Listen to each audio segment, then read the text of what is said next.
नमस्कार। वक्त बड़ी बहस का है। मैं हूं राजेश कुमार। यूपी में विधानसभा चुनाव की तारीखें करीब आ रही और करीब आती तारीख के बीच हर पार्टी अपना अपना प्लान बना रही है। इस बीच समाजवादी पार्टी के अध्यक्ष अखिलेश यादव ने चुनाव लड़ने के अपने प्लान को लेकर एक इशारा किया है। चुनाव की तैयारियों में जुटे अखिलेश यादव यह ऐलान कर चुके हैं कि समाजवादी पार्टी बड़े दलों के साथ गठबंधन नहीं करने वाली। इसका मतलब 2017 के विधानसभा चुनाव में साथ मिलकर लड़ने वाले अखिलेश यादव और राहुल गांधी इस बार साथ नजर नहीं आने वाले। इसी तरह 2019 के लोकसभा चुनाव में मायावती की बीएसपी के साथ मिलकर चुनावी मैदान में उतरने वाले अखिलेश यादव किसी भी हाल में मायावती के साथ जाने के लिए भी तैयार नहीं है। इसके साथ ही अखिलेश यादव ने यह कबूल किया कि बड़े दलों के साथ मिलकर चुनाव लड़ने का उनका अनुभव अच्छा नहीं रहा। दूसरी तरफ अखिलेश यादव ने यह भी कबूल किया कि बड़ी पार्टियों से मिलकर चुनाव लड़ने पर उनको नुकसान भी हुआ है। तो दूसरी तरफ अखिलेश लगातार कार्यकर्ताओं से मुलाकात कर रहे हैं, पार्टी के विस्तार पर भी चर्चा कर रहे हैं। अखिलेश के रामपुर दौरे से यह साफ हो गया कि अखिलेश जमीन पर उतरकर इस बार चुनावी मैदान में लड़ने की तैयारी में है। दूसरी तरफ अखिलेश यादव इस बार छोटी पार्टियों के साथ मिलकर चुनावी मैदान में उतरने की तैयारी में है। लेकिन अखिलेश का यह प्लान 2022 के चुनाव में कितना कारगर होने वाला है, जानने के लिए अगले 1 घंटे तक आप हमारे साथ जुड़े रहिए, क्योंकि इस 1 घंटे में एक वरिष्ठ पैनल हमारे साथ होगा जिनसे हम चर्चा करेंगे, समझने की कोशिश करेंगे कि आखिर ये जो प्लान है समाजवादी पार्टी का अखिलेश यादव का, इसका कितना असर होगा, ये कितना कामयाब होगा। क्या जो अखिलेश सोच रहे हैं उनकी सोच एक सही दिशा में आगे जा रही है, ये तमाम चीजें होंगी। एक वरिष्ठ पैनल हमारे साथ अब से कुछ देर में होगा जिसमें राजनीतिक पार्टियों के प्रवक्ता भी होंगे और राजनीतिक विश्लेषक भी होंगे, जिनसे हम समझेंगे कि आखिर क्या वाकई ये बड़ी पार्टियों के साथ समाजवादी पार्टी का जाना नुकसानदायक हो सकता है। चूंकि एक्सपेरिमेंट पहले हो चुके हैं, लोकसभा चुनाव में भी, विधानसभा चुनाव में भी। अब समीकरण दूसरे तरीके से हैं। तो क्या छोटे छोटे दल मिलकर बड़े दलों को बड़ी चुनौती देंगे, यह एक बड़ा सवाल है। तो चुनाव में अखिलेश बड़ी पार्टियों से दूरी बनाकर रखने की तैयारी में है और इसके अलावा बीजेपी से नाता रखने वाले दलों से भी उन्होंने दूर रहने की बात कही है, यानी दूरी रखने की बात कही है। तो यह प्लान है उनका। 2022 चुनाव की तैयारियों में अखिलेश यादव पूरी तरह से जुटे हैं, पूरी तरह से सक्रिय नजर आ रहे हैं, एक्टिव नजर आ रहे हैं और कार्यकर्ताओं से फीडबैक ले रहे हैं, उनसे मुलाकात कर रहे हैं, मंथन कर रहे हैं, संगठन को कैसे और मजबूत किया जाए, कैसे 2022 में वापसी की जाए। छोटी पार्टियों के साथ मिलकर चुनाव लड़ने की तैयारी अखिलेश यादव कर रहे हैं और यह फॉर्मूला कितना कारगर साबित होगा, यह तो खैर आने वाला वक्त बताएगा। लेकिन विपक्ष, सत्ता पक्ष, राजनीतिक विश्लेषक इसे कैसे देख रहे हैं, दूसरी पार्टियां इसे कैसे देख रही हैं, उनके लिए कितनी बड़ी चुनौती होगी। तो 2022 का जो चुनाव होगा वो इस बार बेहद दिलचस्प होने वाला है। छोटे छोटे दल भी बड़ी बड़ी टक्कर देने की तैयारी कर रहे हैं, कई गठबंधन यहां पे होने की तैयारी है। अब कौन साथ आएगा, कौन अलग रहेगा, कौन किसके लिए चुनौती साबित करेगा, यह देखने वाली बात होगी। लेकिन हर दल अपनी अपनी तैयारियों में जुटा है। बीजेपी दावा कर रही है कि हम वापस आएंगे, यानी दोहराएंगे अपने कार्यकाल को, और समाजवादी पार्टी कह रही है कि सत्ता परिवर्तन होगा, समाजवादी पार्टी 2022 में सत्ता में आएगी। तो कहीं साइकिल यात्रा निकाली जा रही है, कहीं दूसरे कार्यक्रम किए जा रहे हैं, कहीं प्रेस कॉन्फ्रेंस की जा रही है, कहीं पे संगठन को मजबूत किया जा रहा है। पिछले कई दिनों में कई दूसरे दलों के नेता भी समाजवादी पार्टी के साथ जुड़े हैं। यह भी एक अपने आप में सकारात्मक संदेश है उन दलों को जो ये कह के नकारते रहे हैं कि समाजवादी पार्टी अपना अस्तित्व खो रही है, वो चुनाव में नहीं जीत पाएगी। लेकिन जिस तरीके से चाहे कांग्रेस के नेता हों, चाहे बीएसपी के नेता हों, चाहे दूसरे दलों के लोग हों, वो बड़े पैमाने पे समाजवादी पार्टी के साथ आए हैं। तो कहीं ना कहीं क्या उनको कोई भरोसा है या फिर उनको लगता है कि किसी तरह का परिवर्तन हो सकता है, ये इशारा क्या कहता है, इसको भी हम समझेंगे। एक वरिष्ठ पैनल हमारे साथ होगा, लेकिन रवि अरोड़ा इस वक्त स्टूडियो में हमारे साथ है। हम उनसे बात करते हैं और कुछ और मेहमान हमारे साथ जुड़ेंगे, उनका भी रुख करेंगे। रवि, ये जो प्लान है अखिलेश यादव का कि छोटे दलों के साथ आके सरकार बनाएंगे, इसे कैसे आप देखते हैं? हालांकि हमारे साथ मनोज यादव भी हैं, समाजवादी पार्टी के प्रवक्ता, और संजय गुप्ता है, नेता कांग्रेस के, आर.के. मिश्रा भी हमारे साथ, भारतीय जनता पार्टी के प्रवक्ता जुड़ चुके हैं। आप सभी का बहुत स्वागत है। रवि, सबसे पहले आप जी, मैं समझता हूं कि अखिलेश यादव जी इस समय सबसे बड़ा दूसरा विकल्प उत्तर प्रदेश में अपने आप को साबित करने में लगे हैं फिलहाल, क्योंकि जिस प्रकार से आपने देखा होगा कि वो पिछले काफी समय से उनके बयान आ रहे हैं, किसी न किसी मुद्दे पे उनके लगातार बयान सुर्खियों में रहे हैं। और जिस प्रकार से उन्होंने कहा कि उपचुनावों के साथ साथ 2022 की तैयारी करने के लिए अपने कार्यकर्ताओं को कर दिया और लगातार वो सोशल मीडिया के जरिए अपने कार्यकर्ताओं से लगातार बात कर रहे हैं, तो वो कहीं ना कहीं ये स्पष्ट एक उनको जो अपने जनाधार को दोबारा से एकजुट करने में लग गए हैं। तो ये एक कुछ चीज़ें साबित कर रही हैं कि वो कहीं ना कहीं जहां एक तरफ कांग्रेस और बसपा से दूरी बनाकर रखने वाले हैं इस बार, क्योंकि इस बार वो पूरी अपनी जो है पूरी तरह से अपनी पार्टी को लड़वाएंगे सभी सीटों पर। मुझे लगता है कहीं ना कहीं ये बात साबित कर रही है कि वो पूरी तरह से इस चुनावी मैदान में उतर चुके हैं और कांग्रेस और बसपा के साथ जो भी उन्होंने अब तक अपने इलेक्शन लड़े हैं उनको कहीं ना कहीं नुकसान मिला है, उनकी छवि को भी नुकसान पहुंचा है और पार्टी को भी नुकसान पहुंचा है। इस बात को अब समझ चुके हैं और इसलिए वो चाहते हैं कि कहीं ना कहीं जो छोटे छोटे दल हैं जो अपने क्षेत्रों में काम कर रहे हैं उन तक वो पहुंचा जाए, उनसे जुड़ा जाए। और दूसरी बड़ी बात, भारतीय जनता पार्टी ने जो पिछले कोरोना टाइम में जो कमियां रह गई, जो आम आदमी तक वो कमियां नहीं पहुंच पाई, या जहां भी उनको लग रहा है कि कार्यकर्ता उनके अब एक्टिव करके उनको उन कमियों के बारे में आम पब्लिक को पहुंचाया जाए, तो ये उसके लिए वो सोशल मीडिया का ही नहीं बाकायदा खुद भी लगातार मिल रहे हैं। तो ये साबित कर रहा है कि कहीं ना कहीं वो पूरी तरह से अभी से उन्होंने तैयारी शुरू कर दी है और पूरी तरह से वो एक्टिव हो चुके हैं। हाँ, मनोज यादव, ये जो नया प्लान बनाया जा रहा है, ये जो फॉर्मूला है कि छोटे गठबंधनों को यानी जो दल है उनको साथ लेके गठबंधन किया जाएगा, इसके पीछे क्या है? क्या जो बड़े दलों के साथ चूंकि आप एक्सपेरिमेंट कर चुके हैं, निराशा हाथ लगी थी, अब लगता है कि जो नया फॉर्मूला है वो कारगर साबित होगा? देखिए, एक शब्द है राजेश जी, भूख। किस राजनीतिक दल को कितनी भूख है सत्ता में आने की और सत्ता में आके अपने समाज, अपने एजेंडे, तमाम सारी उन चीजों को की उस पर क्रियान्वित करने की। ये चीज जिन जिन पार्टियों से हमारा गठबंधन हुआ उन पार्टियों में निश्चित तौर पे ये चीज देखने को नहीं मिली। सबने किसी न किसी का अवसर या किसी न किसी का कंधा संभालने की कोशिश की कि इनके जरिए हमको सत्ता मिल जाएगी। ये गठबंधन की राजनीति का पतासा हो कैसे गया? आपको पता होगा कि मायावती जी का सरकार 5 साल चली, समाजवादी पार्टी की चली, दोनों पार्टियों ने अकेले चुनाव लड़ा, किसी के साथ कोई गठबंधन नहीं था। लेकिन भाजपा ने एक नया पैटर्न लागू किया और वो पैटर्न था छोटे राजनीतिक दलों के साथ गठबंधन करके और कहीं ना कहीं क्षेत्रवार चीजों को संभाल के इन सारी चीजों को करने में कोशिश की। तमाम सारे राजनीतिक दलों ने उनका साथ भी दिया, उसका लाभ भी मिला, लेकिन उन राजनीतिक दलों को क्या मिला? आखिर में मैं ये बात जरूर कहना चाहूंगा कि उत्तर प्रदेश में समाजवादी पार्टी आने वाले 22 को लेकर जो हमारी तमाम सारी रणनीति है, मैं सबको तो आपके चैनल पर नहीं बता सकता, लेकिन इतना जरूर कह सकता हूँ ये बड़ा विकल्प होगा इस सरकार के सामने, क्योंकि दलित सरकार है, 325 सीटें इनको मिली और डबल इंजन की सरकार है। तो हम कहीं की कहीं 22 में इस सरकार को उखाड़ फेंकने का काम करेंगे और जो चीजें हमारे रणनीति का हिस्सा है उनको मैं फिर से दोबारा कह रहा हूँ कि मैं आपके चैनल पर नहीं बता सकता, लेकिन हाँ लड़ना बहुत मजबूती से पड़ेगा। बीजेपी जिन मुद्दों पर राजनीति एजेंडों की कर चुकी, जिनके जरिए सत्ता प्राप्त की है, वो की जगह कुछ नया उसको लाना पड़ेगा। तो आपको लगता है कि भारतीय जनता पार्टी की काट करने के लिए छोटे छोटे दलों के साथ आकर ही एक बड़ी चुनौती पेश की जा सकती है? देखिए, कुछ उत्तर प्रदेश का राजनीतिक सिनेरियो और देश का राजनीतिक सिनेरियो कुछ चेंज हुआ है और चेंज इतना हुआ है कि छोटे राजनीतिक दल जो हैं, एक से 2 जिलों में प्रासंगिक हैं, उनकी जो कार्यशैली है या उनका जो अपनी वोट पे जनता पे, वहां की जनता पे उनकी पकड़ मजबूत बनी है। इसी तौर पर छोटे राजनीतिक दलों को, क्या सवाल आपका? नहीं, आप ही बोल रहे थे, मेरी आवाज अभी नहीं, मैंने नहीं कहा कुछ। आवाज इको कर रही थी। ठीक है, वो शायद आप ही की आवाज आपको सुनाई दी।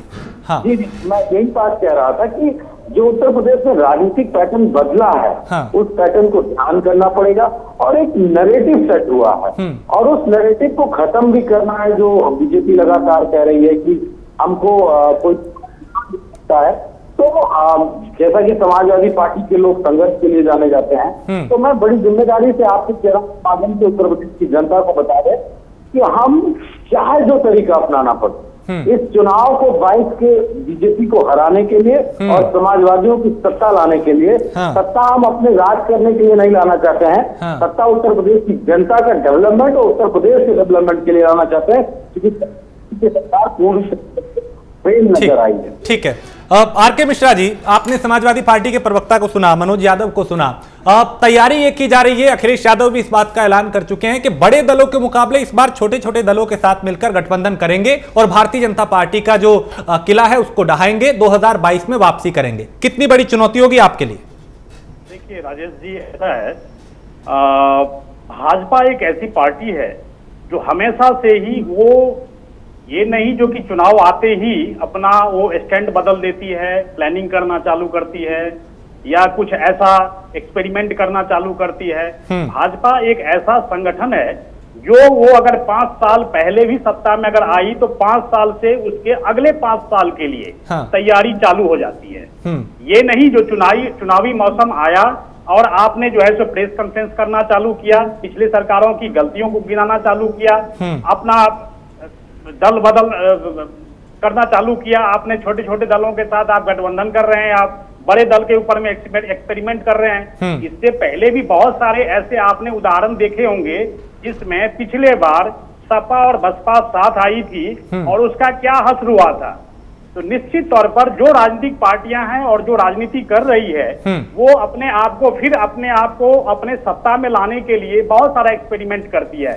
उनको जन जन के भावनाओं से कोई मतलब नहीं होता, उनको गरीबों से कोई मतलब नहीं होता, उनको मुद्दों से कोई मतलब नहीं होता, उनको विषय से कोई मतलब नहीं होता, उनको शिक्षा से मतलब नहीं, उनको रोजगार से मतलब नहीं, उनको महिला सुरक्षा से मतलब नहीं, वो खाली एक्सपेरिमेंट ही करती रहती है।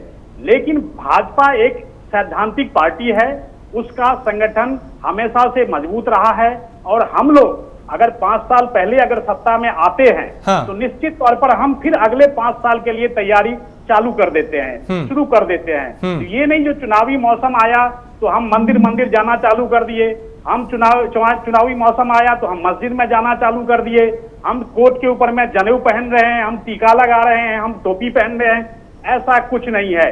देखिए, हर एक पार्टी को राजनीति करने का पूरा अधिकार है संवैधानिक तरीके से, लेकिन पार्टियां जो जनप्रतिनिधि होते हैं वो जनता का जो विश्वास होता है उसको जाकर के वो सेट करते हैं, एग्जाम्पल एक सेट करते हैं, उदाहरण एक सेट करते हैं। लेकिन मिश्रा जी, देखिए, मंदिर तो कोई भी जा सकता है ना, तिलक भी कोई भी लगा सकता है, अपनी सबकी विचारधारा है, अपनी सबकी सोच है, वो तो कोई भी जा सकता है। अगर आप जा सकते हैं तो दूसरा भी जा सकता है। तो जब हमें आपके जाने पे दिक्कत नहीं तो दूसरा जाए तो फिर सवाल क्यों उठते हैं?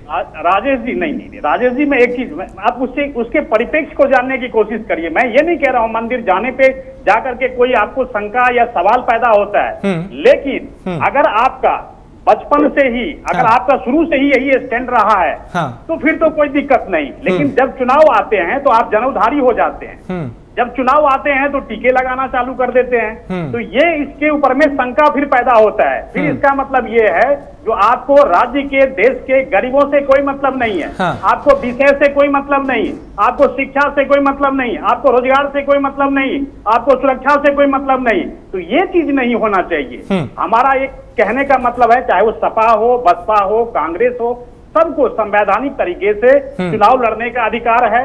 निश्चित तौर पर अपने में आपको सत्ता में वापसी करने का अधिकार है, ये इसको कोई नहीं काट सकता। लेकिन चुनावी मौसम आते ही अपने आप को, संगठन को मजबूत करने की कोशिश करने लगते हैं। तो ये ऐसा लगता है कि ये ड्रामा हो रहा है। अखिलेश यादव जी अभी आप प्रेस कॉन्फ्रेंस कर रहे हैं और इससे पहले चाहे वो चुनाव हो चाहे उपचुनाव हो, मैंने तो उनको कभी नहीं देखा जो ग्राउंड पर जाकर के किसी की समस्या को जाकर के सुना है। उन्होंने बिल्कुल नहीं सुना है। ट्विटर हैंडल से वो चुनावी उपचुनाव को देखते हैं, मॉनिटरिंग कर रहे हैं। तो ये ट्विटर से काम थोड़ी चलेगा, ये फेसबुक से थोड़ा ही काम चलेगा, ये सोशल मीडिया से तो काम चलेगा नहीं। आपको ग्राउंड पर जाकर के गरीबों के जनहित के बारे में आपको सोचना पड़ेगा। तो पार्टियां कोई भी हो, गरीबों को ध्यान में रखते हुए, जनता की समस्याओं को ध्यान में रखते हुए अगर आगे आता है तो निश्चित है, स्वागत है उसका। ठीक है, मनोज यादव, आप जवाब देंगे, क्योंकि क्या ये चुनावी ड्रामा है कि चुनाव के वक्त में तो जनता के बीच में चले जाते हैं, उसके बाद ना दिखाई देते हैं ना पहले? देखिए, उत्तर प्रदेश की जो योगी जी की सरकार है, उस सरकार के परिप्रेक्ष्य में अगर आप देखेंगे कोई विपक्ष अगर नजर आया और सबसे आधारित सरकार ने जिन विपक्ष पार्टी पे अत्याचार किया वो समाजवादी पार्टी थी। क्या इस बात से घबरा गई ये बात? दूसरी महत्वपूर्ण बात अभी हमारे मिश्रा जी ने कही कि आप मंदिर इसे दिखाने की कोशिश कर रहे हैं, तो मंदिर जाने से मुझे तो नहीं लगता वोट मिलता होगा। और अगर वोट नहीं मिलता है क्योंकि वो आस्था और श्रद्धा का विषय है हमारा, तो उससे मेरे ख्याल से बीजेपी को इस तरह की टिप्पणी करने से बचना चाहिए, क्योंकि धर्म का ठेका और भगवान का मकान बनाने का ठेका दोनों आपने ले रखा है। अगर कोई दर्शन मात्र करने जाता है तो वो उससे आपको तवहीद कहीं ना कहीं पाप का भागीदारी बनेगा, क्योंकि ईश्वर से ज्यादा टिप्पणी करना उचित नहीं होता। और मिश्रा जी इस बात को बेहतर समझते होंगे। अगर मौजूदा समय में भाजपा की सरकार ने बेहतर काम किया होगा, समाजवादी पार्टी से अच्छा काम किया होगा, और उत्तर प्रदेश का किसान, नौजवान, मजदूर, बेरोजगार सबको उसके मन की बात सुनी होगी और की होगी, पाएंगे। लेकिन सरकार अगर समाजवादी पार्टी की सिंगल इंजन की सरकार से सुनो रही होगी, मंदबुद्धिता के साथ काम किया होगा, दूसरे के काम को अपना काम बता के किया होगा, हमारे बनाए घाट पे सेल्फी ली होगी, हमारे प्रोजेक्ट को रोक दिया होगा, जिससे नहीं टिप्पणी कर सकते तो बाहर होगा, तो वो सारी चीजें होंगी तो निश्चित तौर पर सकते जितना महान है, जबरदार है, वो समय आपसे बात जरूर दे। ठीक है संजय गुप्ता, कांग्रेस अपने आप को कहां देख रही है 2022 के चुनाव में? चूंकि समाजवादी पार्टी ने कह दिया कि हम बड़े दलों के साथ तो जाएंगे नहीं, छोटे छोटे दलों के साथ गठबंधन करेंगे। कांग्रेस अपने आप को इस चुनाव में कहां देख रही है? आप लोगों की क्या तैयारी है? देखिए, मैं कहना चाहता हूं कि जिस तरह से समाजवादी पार्टी की सोच है, पहले तो मैं उनको धन्यवाद देना चाहता हूं कि उन्होंने कम से कम वहां उत्तर प्रदेश में कांग्रेस के अस्तित्व और कांग्रेस के जो मजबूती है उसको माना और उसको बड़ा दल माना वहां पर। क्योंकि पहले तो कभी कभी मैं सुनता था उनके बयान में कांग्रेस को बड़ा दल ही नहीं मानते थे। और दूसरी रही बात भारतीय जनता पार्टी की, मैं मिश्रा जी को सुन रहा था तो उनके वक्तव्य को सुन करके तो मुझे याद आ रही थी, उदाहरण रहता है बगुला भगत। जितनी बातें मिश्रा जी ने कही सारी की सारी उनके ऊपर पूरी नहीं उतरती। देश के अंदर अगर धर्म को अगर किसी ने बेचा है, धर्म का गलत प्रयोग किया है, तो वो भारतीय जनता पार्टी है। इस देश के अंदर अगर इस संविधान को नहीं माना है, लोकतंत्र को नहीं माना, इनके बड़े बड़े नेता आरएसएस के बड़े बड़े मंत्री ये कहते हैं कि ये संविधान को बदल दिया जाना चाहिए, तो संविधान को तो आप मानते ही नहीं है भारतीय जनता पार्टी के लोग मिश्रा जी, तो किस तरह से संविधान की दुहाई आप दे रहे थे।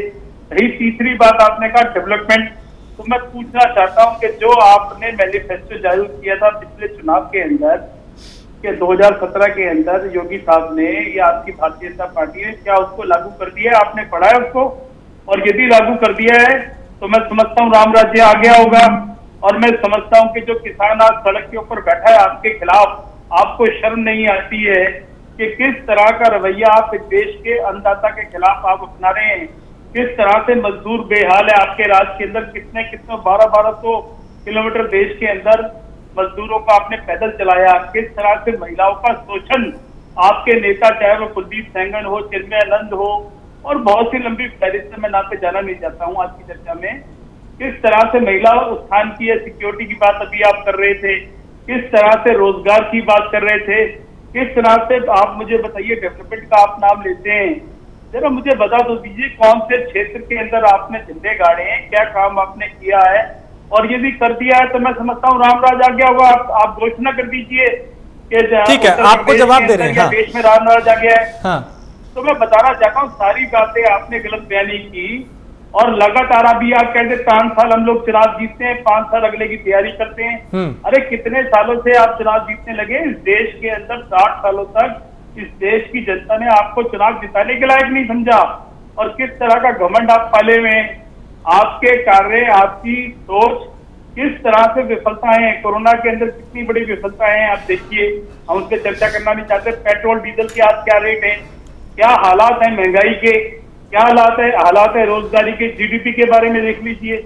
तो मिश्रा जी थोड़ा सा इससे ठीक है, आपको जवाब ही संजय मिश्रा जी आपको जवाब दे रहे हैं। हालांकि जो मैंने सवाल किया था आपने उसका जवाब नहीं दिया, मैं दोबारा आपके पास उसी सवाल के साथ आऊंगा। लेकिन ठीक है मैं, लेकिन पहले मिश्रा जी आपको जवाब दे रहे हैं इन तमाम बातों का, जो लंबी चौड़ी बातें आपने कही। ये लोग बेचने का काम कर रहे हैं। जी जी राजेश जी, हाँ मैं ये कह रहा हूँ जो अभी संजय जी ये सारा अभी जो मैनिफेस्टो और ये सारी बातें आप बता रहे थे, तो मैं आपको एक चीज बताता हूं, जो आजादी से लेकर के और 2014 तक 16 आम सभा चुनावों में कांग्रेस ने 6 बार पूर्ण बहुमत हासिल किया है। ये हमें कह रहे हैं ना, जो कितने दिनों से आप चुनाव जीत रहे हैं। 6 बार तो देश के अंदर काम किया भाई साहब। अरे संजय जी, देश के अंदर IIT आपने बनाए, IIM आपने बनाए, एम्स आपने बनाया, BPCL आपने बनाया, LIC आपने बनाया, कोशिश करिए, बेचने का काम कर रहे हैं। अरे आप जवाब तो सुनिए पहले। लिमिटेड आपने बनाया क्या? आप जवाब तो सुनिए। आप संजय जी जवाब तो सुनिए। मंगलयान जा चुका था इस देश से, आपने बनाया क्या? अरे पहले सुनने की कोशिश तो करिए। आप जिस बात की चर्चा कर बता रहे हैं ना, बता दीजिए। आप सुनिए तो आपने सही। क्या किया? आप सुनिए तो सही। अरे आप सुनिए तो सही, आप सुनने की भी कोशिश करिए। जब आप प्रश्न करते हैं ना तो उत्तर लेने की भी कोशिश करिए। आपने एक बात का जवाब पेट्रोल डीजल के बारे में बता दीजिए आप। अरे वो भी बता रहा हूँ आपको, वो भी बता रहा हूँ आपको, बिल्कुल बता रहा हूँ अभी आपको। पहले सुनने की भी कोशिश करिए। आपने प्रश्न दिया, मैं उत्तर दे रहा हूँ आपको, आप सुनिए, सुनने की भी कोशिश करिए। 16 आम सभा चुनावों में आपने 6 बार पूर्ण बहुमत हासिल करी आपने। कांग्रेस, भारतीय लोकतंत्र की बात बता रहा हूं, जो 16 बार आम सभा चुनाव में जो पार्टी 6 बार पूर्ण बहुमत हासिल करी हो, और वो 44 पे सिमट के रह गई हो, वो पार्टी अरे आप दो कर रही है। नहीं 44 पे सिमट करके रह गई हो। आपका अपना ग्राउंड तो किस तरह का है आप खुद समझ रहे हैं इस चीज को। आपको संगठन में किस तरह का आपका चल रहा है, मनमुटाव चल रहा है, वो भी आप समझ रहे हैं। आप सब कुछ समझ रहे हैं। आप प्रश्न तो कर लेते हैं, उत्तर सुनने का हिम्मत नहीं है आपको। बताइए क्या उत्तर सुनने का हिम्मत करिए, बताइए। उत्तर सुनने का हिम्मत भी करिए। मैं बता रहा हूँ आपको, मैं बता रहा हूँ ना आपको। पहले तो आप क्या करिए, जो आप कांग्रेस शासित जो राज्य है उसमें से पहले वैट घटाइए पहले। अरे जो राज्य ले जाता है, पेट्रोल का दाम है उससे 2 गुना ज्यादा टैक्स लगता है आपकी सरकार में। कांग्रेस की सरकार में कभी नहीं लगा। आपकी सरकार के अंदर 25 रुपए का पेट्रोल जो आज देश के अंदर 100 रुपए। 44, आप मुझे बताइए 44 पर, अरे 44 पर कैसे रह गए फिर? बढ़ाया है, अरे इतना टैक्स, अरे आप 44 पर फिर कैसे रह गए? इतना बड़ा संगठन था, आपने बहुत अच्छे काम किए थे। 44 पर कैसे सिमट गए आप? अरे आपको 2 पर थे, भूल गए क्या? वो भी ठीक है। अरे 200 303 पर तो आया को भी। अरे 2 से बुलाया था। अरे 2 से मैं 303 पर तो आया, और 364 की आप 44 पे आ गए। आपको विपक्ष की तो हैसियत नहीं है। अरे आपको विपक्ष की तो हैसियत नहीं है। जानते हैं आप बात कर रहे हैं, आप अपनी हैसियत आपको जानते हैं क्या? विपक्ष तक की हैसियत नहीं है। आपको क्या बात कर रहे हैं आप? वाजपेयी ने कहा था कि इंदिरा आप गांधी तो दुर्गा है। जब दुर्गा है वो ठीक है, सबने माना उस चीज को, सबने माना। मुद्दे पे आइए, वापिस मुद्दे पे आइए।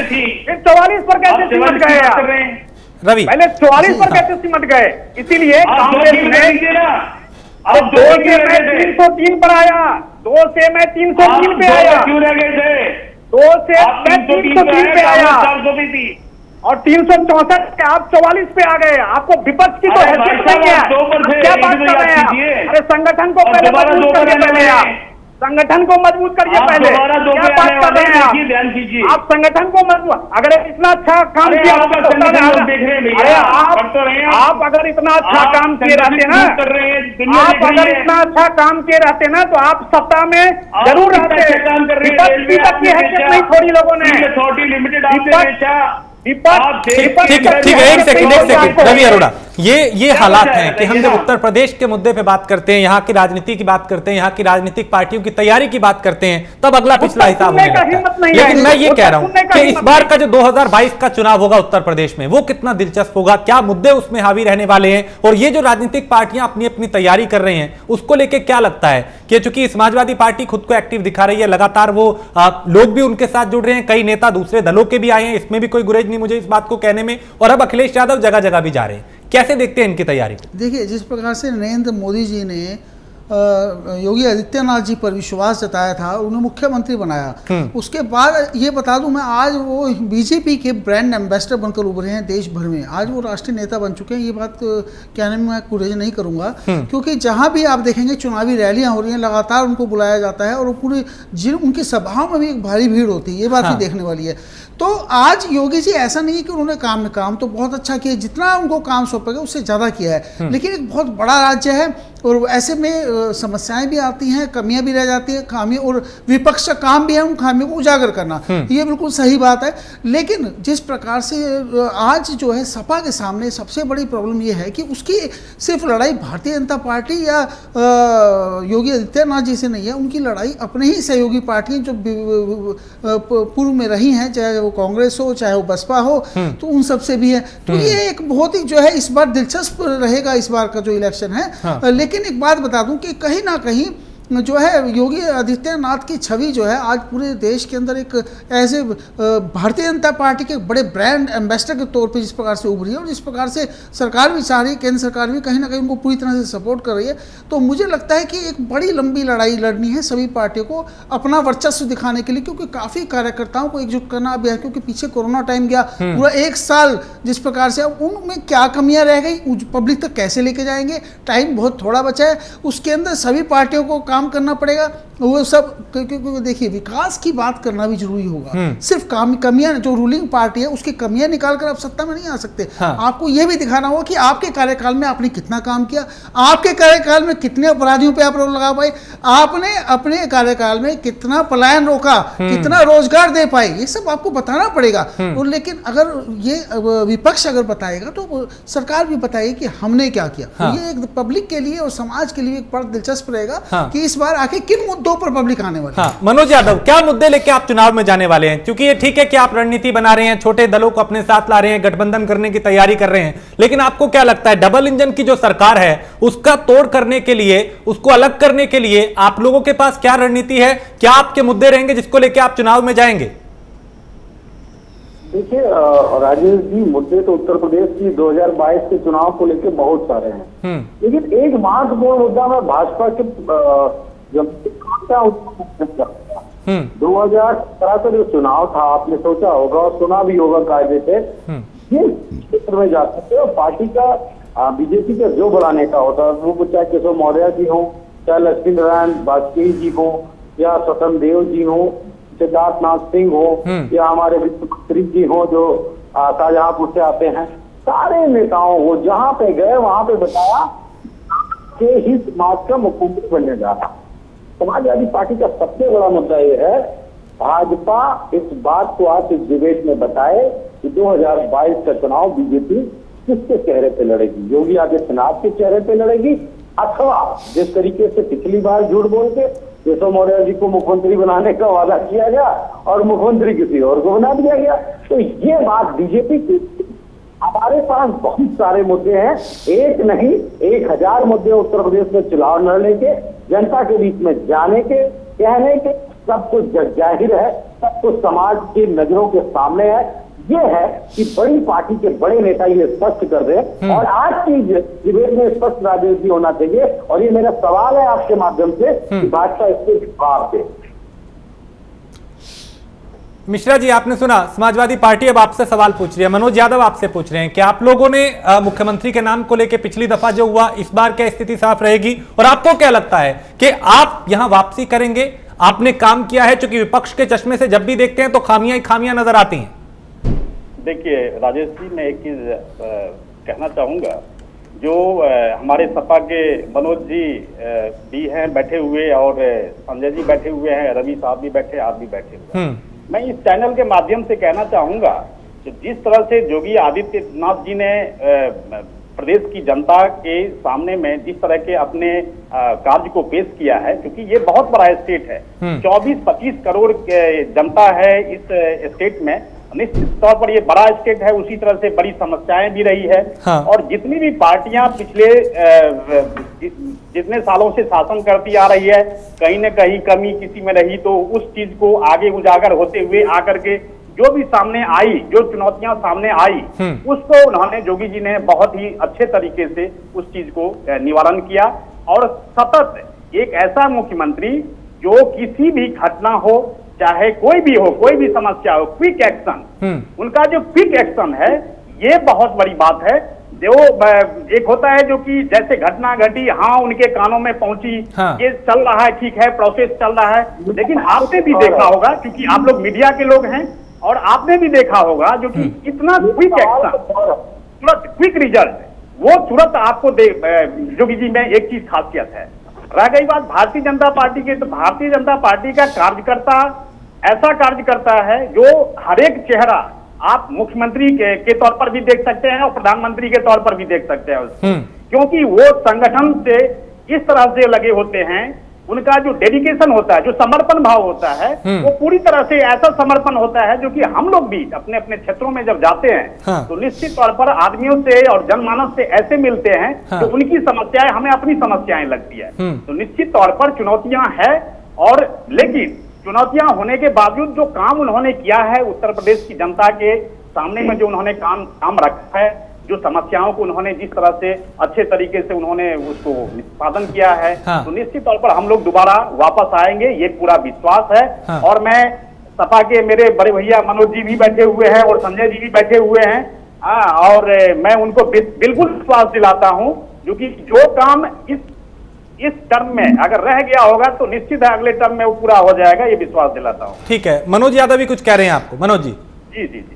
देखिए, मेरा जो सवाल था राजेश जी, वो सवाल ये था कि क्या योगी आदित्यनाथ जी का ही चेहरा होगा 2022 में? उससे बीजेपी के प्रवक्ता इधर उधर भागते हुए नजर आए, क्योंकि ये बड़ा मुद्दा होगा उसकी जनता के लिए। देखिए मनोज जी, मैं भाग नहीं रहा हूँ। देखिए मनोज जी, मैं भाग नहीं रहा हूँ, क्योंकि अभी एग्जिस्टिंग चीफ मिनिस्टर हैं, तो निश्चित तौर पर चेहरा तो है ही, तो उसमें तो कोई दो बात है ही नहीं। मैं इसमें भागने की कहाँ की बात है? मैं तो कह रहा हूँ भाजपा के एक एक कार्यकर्ता इतना योग्य और सुयोग्य है, और संगठन और जनमानस से इतना वो अटैच है, इतना वो उनके समस्याओं को देखता है, जिस तरह से जुड़ा हुआ है, तो हर एक चेहरा ही है। लेकिन चूंकि जोगी जी ने अभी एग्जिस्टिंग चीफ मिनिस्टर हैं, तो निश्चित तौर पर चेहरा तो निश्चित तौर पर होंगे। ऐसा तो है नहीं जो कोई और चेहरा आकर के इधर आएगा और कोई और चीफ मिनिस्टर बने, ऐसा तो है नहीं। मनोज जी। देखिए राजेश जी, एक महत्वपूर्ण बात आपके चैनल पे जरूर मैं विश्लेषक के तौर पे कहना चाहूंगा। उत्तर प्रदेश की राजनीति का जो सिनेरियो वो थोड़ा सा डिफरेंट सिनेरियो है। आप हमारे राजनीतिक विश्लेषक, आप उनसे आप बात करके सवाल पूछ सकते हैं। 5 साल, कई दशकों से, मेरे ख्याल से पिछले 4 दशक से 5 साल से ज्यादा कोई भी सत्ता चला नहीं पाया। इसका मतलब कि जो उत्तर प्रदेश का वोटर है वो मूव करता है, और जब वो मूव करता है तो निश्चित तौर पर उसके नए तमाम सारे एजेंडे होते हैं, नए तमाम सारे उसकी अपेक्षाएं और इच्छाएं होती हैं। जिन इच्छाओं को सरकार पूरा अगर नहीं कर पाती है तो उस सरकार को विदाई की समारोह के रूप में उसको मनाना पड़ता है अपना वो साल, और वो सरकार परिवर्तित हो जाती है। पूछा, और सर बीजेपी की तरफ से जिस तरीके से माकूल जवाब देना चाहिए था, क्योंकि कोई ऐसी बात उन्होंने कही कि दम भर के, जैसे हम कह रहे थे कि हमारे राष्ट्रीय अध्यक्ष जब मुख्यमंत्री थे तो उन्होंने उत्तर प्रदेश में प्रगति से ही काम किया था, शानदार काम किया था। जैसे एक उदाहरण बता रहे, हमारी सरकार ने 23 महीने में एक्सप्रेस वे बना दिया 302 किलोमीटर का, और जो काम दूसरे एक्सप्रेस वे का जो जमीन अधिग्रहण का 80 से 90% काम हम कर चुके थे, उसका बजट फिक्स कर चुके थे, जमीन खरीद चुके थे, सब कुछ करने के बावजूद भी वो आज तक काम नहीं हो पाया, और अभी भी सिर्फ तारीख पे तारीख मिल रही कि अब पूरा होगा, कब पूरा होगा, पूरा होगा। तो कहीं ना कहीं इस बात को समझना पड़ेगा, और मुझे नहीं लगता है कि बीजेपी इन सारी चीजों पे अब तक वो अपने काम कर पाई है या जवाब दे पाई है। हाँ, लेकिन मनोज यादव, जब कहीं पे चुनाव होता है, चाहे बिहार हो, चाहे महाराष्ट्र हो, चाहे बंगाल हो, वहां पे यूपी मॉडल का जिक्र किया जाता है। मुख्यमंत्री वहां प्रचार करने जाते हैं और वो कहते हैं कि हम यूपी मॉडल को यहां पे भी लागू करेंगे, यानी उत्तर प्रदेश में जो काम किया है वो वहां पे करेंगे। देखिए, उत्तर प्रदेश के काम को जाती है, सिर्फ उत्तर प्रदेश के मुख्यमंत्री जी का जो चोला है, जो भगवा चोला है, उस चोलों को बेचने के लिए वो जाते हैं, हिंदुत्व का एक वो लेके जाते हैं। आप कौन से डेवलपमेंट की बात मुख्यमंत्री जी करते हैं बताइए? वो तो नफरत की बात करते हैं कि हम ठोक देते हैं, हम गैस निकाल देते हैं, हम उनको ये कर देते हैं, हम उनको वो कर देते हैं, यही तो सब कहने जाते हैं। तो ये किसी प्रदेश का मॉडल नहीं होता। रवि, मैं संजय आपके पास आता हूं, लेकिन रवि सबसे पहले मैं आपके पास आता हूं। और ये जो अब हो रहा है, चूंकि आरोप प्रत्यारोप तो ठीक है होगा कि आपके यहाँ खामियां थी, हमने ये किया, उन्होंने वो किया, वो सब चलता रहेगा। आने वाले वक्त में जो मौजूदा हालात हैं, जो मुद्दे हैं, चाहे किसानों की नाराजगी दब दब के सामने आती रही हो, कानून व्यवस्था को भी विपक्ष लगातार उठाता रहा है, कई ऐसे मुद्दे हैं जो केंद्र में रहे हैं। उन मुद्दों को देखते हुए, उत्तर प्रदेश की जमीन को देखते हुए, हालात को देखते हुए क्या लगता है कि क्या होने वाला है? देखिए, जहाँ तक मुझे लगता है कि जहाँ तक किसानों की बात है, देखिए पश्चिमी उत्तर प्रदेश के बहुत किसान नाराज़ हैं, ये बात सही है। परंतु अभी क्योंकि इलेक्शन में इतना टाइम पड़ा है कि उससे पहले मुझे लगता है इसका कुछ ना कुछ सोल्यूशन निकल जाएगा।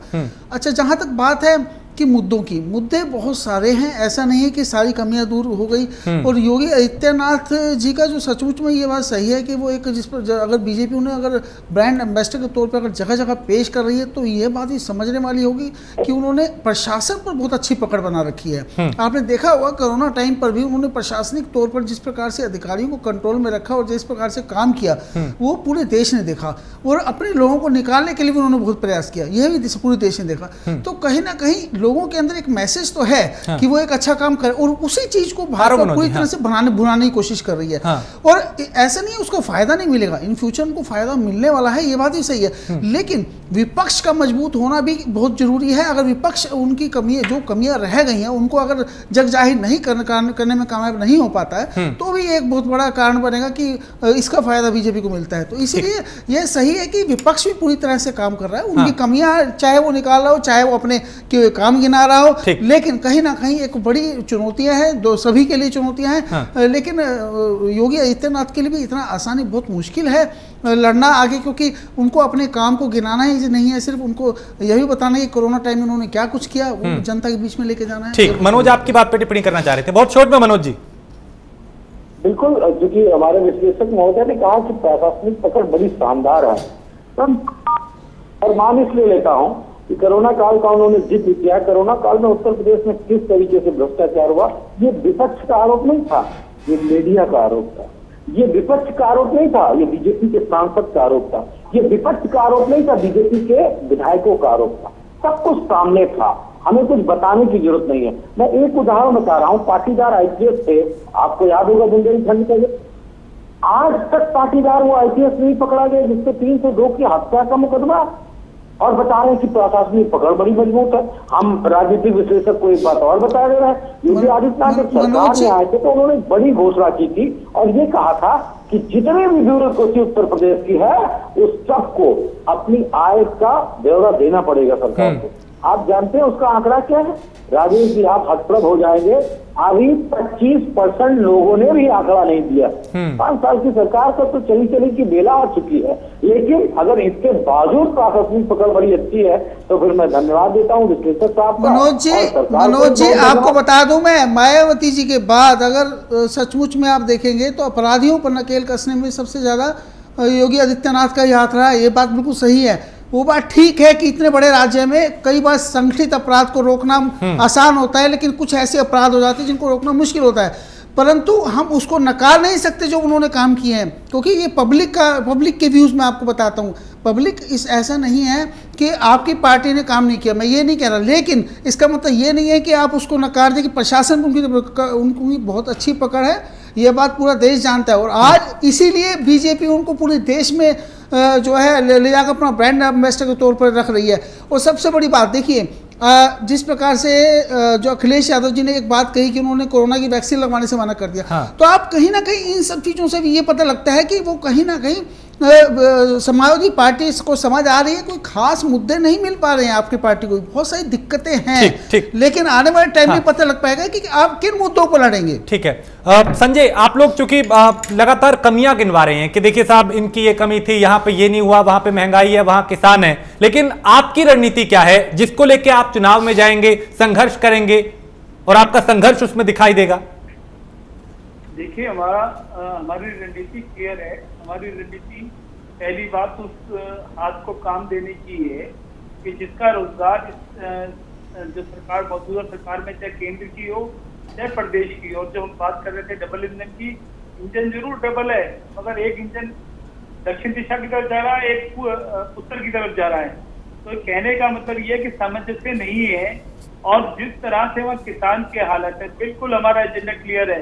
इस देश के अंदर अभी पूछ रहे थे थोड़ी देर पहले हमारे बीजेपी के नेता जी मिश्रा जी की क्या किया कांग्रेस ने हरित क्रांति देश में अगर लेके आई तो कांग्रेस लेके आई, आप ही लेके आए।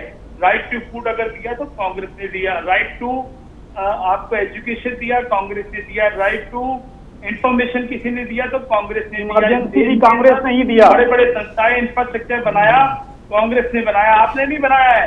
आपने तो इमरजेंसी भी कांग्रेस ने ही दिया है सर, उसको आगे नहीं बढ़ाया है। सुनिए मेरी इमरजेंसी ने भी कांग्रेस नहीं दिया है, इमरजेंसी भी कांग्रेस नहीं दिया है। अरे सुनिए भाई साहब, आप इतना उखड़ क्यों रहे हैं? आपने कहा था कि इस देश के अंदर गन्ना किसानों को याद दिला रहा हूँ सर, याद दिला रहा हूँ आपको। बताइए मिल गया क्या? आप बताइए, याद दिला रहा हूँ आपको। आप बताइए गन्ना किसान को आपने पेमेंट दे दिया है? आपसे पूछ रहा हूँ किसान के आपने 75 दिन ले आए हैं, अच्छे दिन ले आए हैं?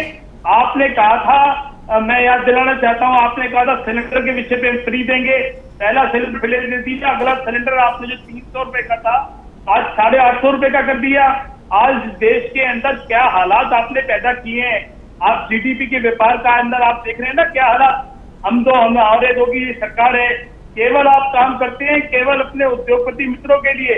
जरा बताइए छोटे व्यापारी को, पहुंचे वाले को, रेडी वाले को, पटरी वाले को क्या आपने दिया?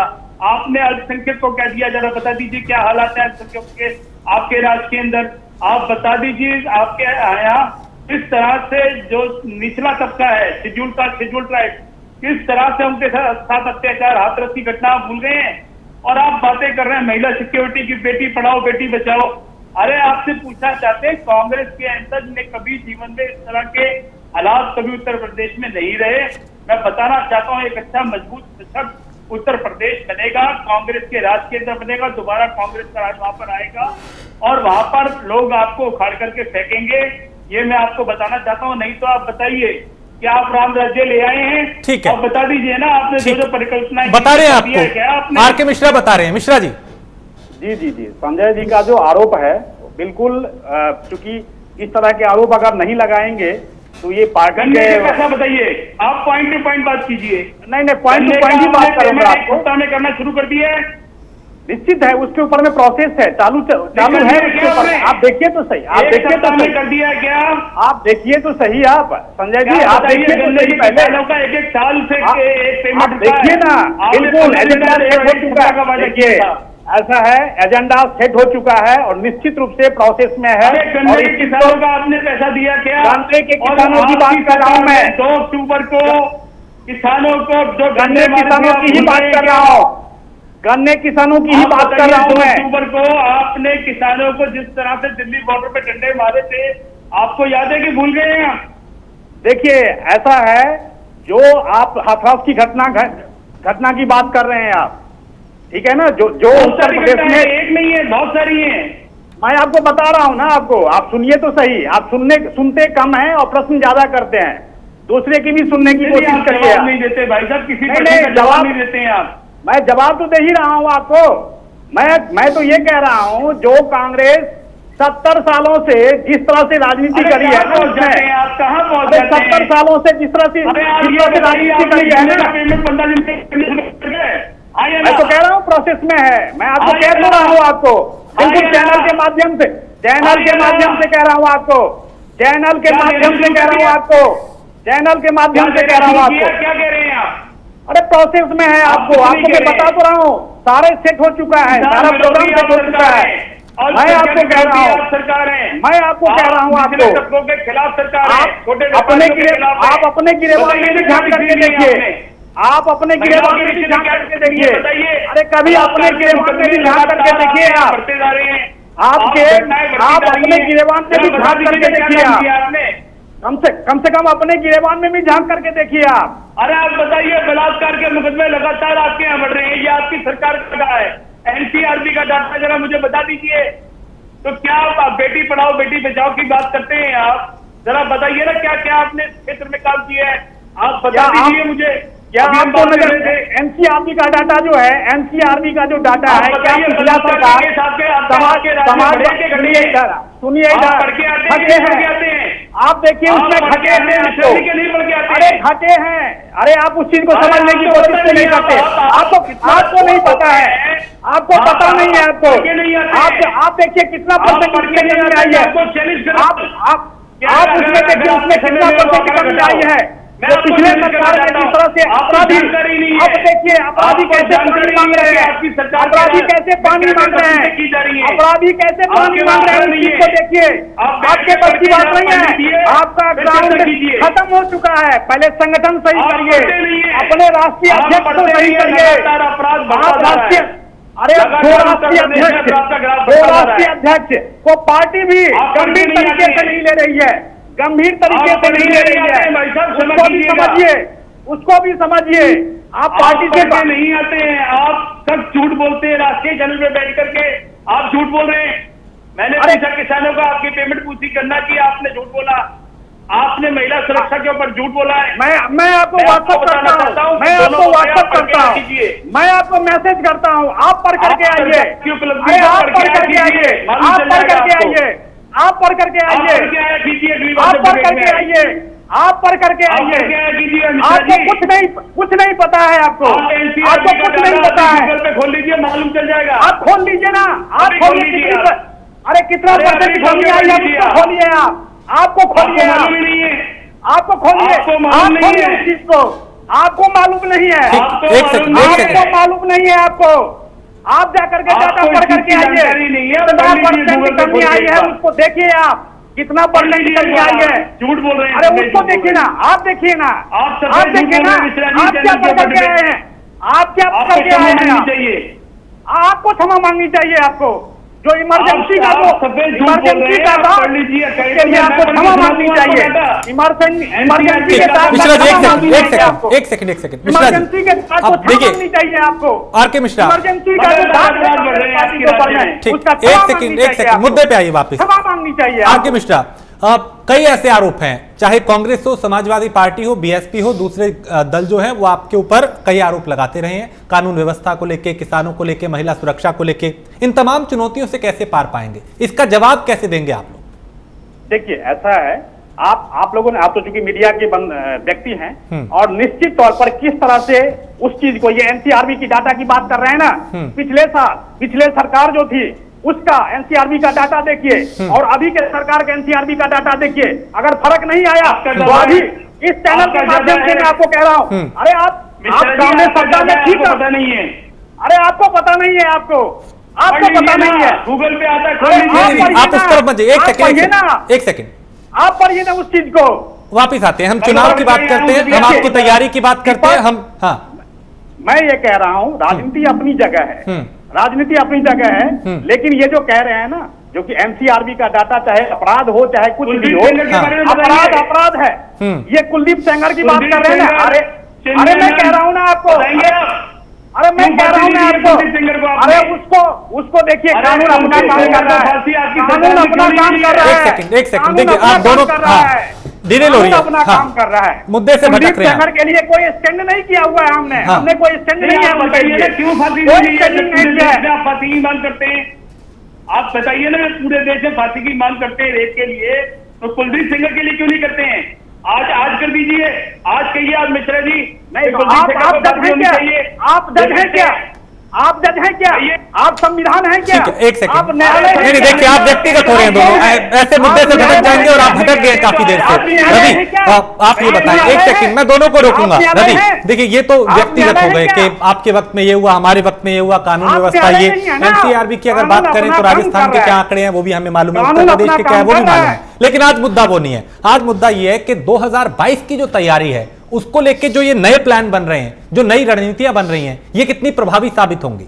देखिए, मैं एक बात जानता हूं कि जिस प्रकार से अभी मैं बात कर रहे थे हमारे सपा के प्रवक्ता मनोज यादव जी से, तो हम सपा की बात करते हैं, सपा और बसपा ने इलेक्शन लड़ा मिलकर। अब एक क्षेत्र के अंदर जहां सपा के लोग रहते हैं और कार्यकर्ता रहते हैं, उसी क्षेत्र में जो बसपा के कार्यकर्ता हैं वो रहते हैं, उन्होंने एक जगह वोटिंग किया क्योंकि इनका अलायंस हुआ था पिछली बार। तो अलायंस होने के बाद उनका जो मनोबल था वो काफी टूटा, क्योंकि जो लोग आपस में लड़कर आज तक अपना पूरा राजनीतिक वर्चस्व चला रहे थे, उनको कहीं ना कहीं ये लगा कि बेशक दोनों प्रादेशिक पार्टियां प्रादेशिक स्तर पर लड़ रही हैं। और आज कहीं ना कहीं अगर वो आपस में उनके कार्यकर्ता आपस में भिड़े तो उनको ये लगा कि कहीं ना कहीं मनोबल टूटता है ऐसी चीज़ों से।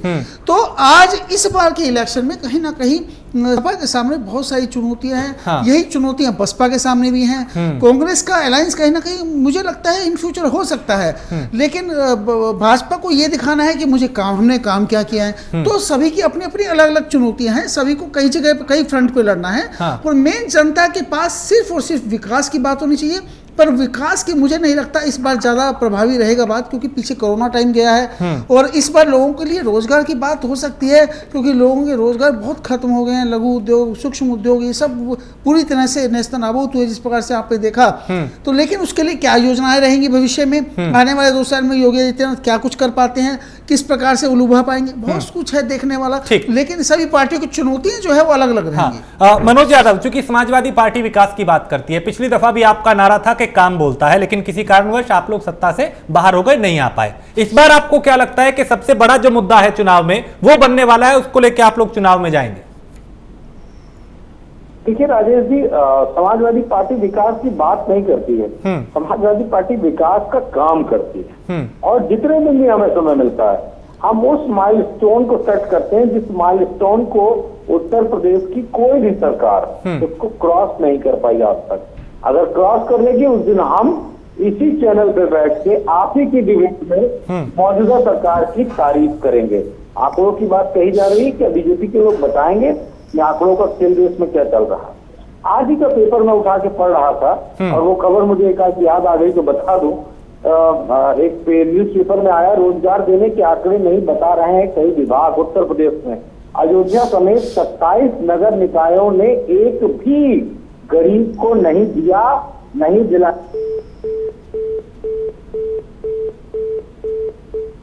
मनोज जी, आपकी आवाज नहीं आ पा रही शायद। कहा जाए कि सरकार ने एक बार एक तरीके से डबल इंजन की सरकार होने का उत्तर प्रदेश की जनता को लाभ नहीं दिया। हाँ, एक लाभ जरूर हुआ है, और वो लाभ ये है कि कहीं ना कहीं सरकार पूरी तरीके से अपने एजेंडे जो थे उन एजेंडों को फिक्स कर ली, चाहे वो कार्यालय बनाने का हो, विधायकों को भ्रष्टाचार करने का हो, मंत्रियों के भ्रष्टाचार का हो, और पूरी तरीके से उत्तर प्रदेश को लूटने का हो। वही सारी चीजें होंगी। इसके अलावा मुझे नहीं लगता कि उत्तर प्रदेश में कुछ ऐसा हो पाया। आपकी आवाज मुझे जी। मिश्रा जी, आप ये बताएं कि जो आरोप लगाए गए हैं तमाम, चाहे कांग्रेस की तरफ से, चाहे समाजवादी पार्टी की तरफ से, दूसरे दलों की तरफ से भी लगातार आवाजें उठती रही हैं, इन तमाम चीजों से, इन चुनौतियों से कैसे आप लोग निपट पाएंगे? और क्या आपको भरोसा है कि जो काम किया गया है उसकी बदौलत आप वापिस आएंगे? निश्चित तौर पर राजेश जी, मैं इस चीज को कहना चाहूंगा। देखिए, सभी पार्टियां, सबके पास सत्ता में वापसी के लिए, मैं पहले भी आपको बताया, जो कि सब अपनी जद्दोजहद कर रहे हैं, लेकिन हमारा काम बोलता है, हमारा विकास बोलता है। आप अगर देखेंगे एनसीआरबी का डाटा, अभी मैंने थोड़ा सा गूगल किया मैंने, तो टाइम्स ऑफ इंडिया का मेरे पास ये है, उसमें आपको लिखा है जो UP safer for women than many big state, NCRB report. ये कह रहे हैं ना, ये कह रहे हैं मुझे पढ़ करके आना चाहिए। मैं तो चूंकि छोड़िए बहुत सारे चैनलों पे डिबेट में रहता हूं, तो हर एक चीज का डाटा देखा नहीं जाता, बल्कि यहाँ पर मैं आपको दिखा रहा हूँ। यहाँ पर ये देखिए, मैंने टाइम्स ऑफ इंडिया का है ये, और लिखा है बिल्कुल बोल्ड अक्षर में, ये लिखा है, आपको अपडेटेड है 11 जनवरी 2021 का है, और UP safer for women than many big state, NCRB report. मैं ये नहीं कह रहा हूं जो कि चुनौतियां नहीं है, चुनौतियां है, क्योंकि 24 करोड़ जनता है इतने बड़े स्टेट में। निश्चित तौर पर बहुत सारी ऐसी चीज है, चाहे वो शिक्षा हो, रोजगार हो, क्राइम हो, तो आपने भी देखा है इस चीज को, जो कि जैसे जिस तरह से अपराधी भी सरेंडर जिस तरह से कर रहे हैं पिछले सरकारों की अपेक्षा, अगर अभी के सरकार की तुलना करेंगे तो अपराधी जिस तरह से सरेंडर कर रहे हैं, अपराधी अपने आप को जमानत पर बाहर होने के लिए रोक रहे हैं। ठीक, आप ये कह रहे हैं कि व्यवस्था में बदलाव हुआ है, सुधार हुआ है, अपराधियों में डर है। मनोज यादव कुछ कहना चाहते हैं सर, बहुत शॉर्ट में कीजिएगा, वक्त की कमी है, 10 सेकंड। मनोज यादव, देखिए, आपकी आवाज मेरी आवाज नहीं आ रही, तो आपकी आवाज नहीं आ रही थी, मैं बहुत शॉर्ट में अपनी बात कह रहा हूँ। तो 5 करोड़ से ज्यादा नौजवान बेरोजगारी की मार झेल रहा, तो समझ में नहीं आ रहा। आपको बताओ, उत्तर प्रदेश में 24 घंटे बिजली की बात की जा रही है, हम धन्यवाद देते हैं सरकार को। सरकार ये बताए कि 24 घंटे बिजली सप्लाई दे कैसे रही है।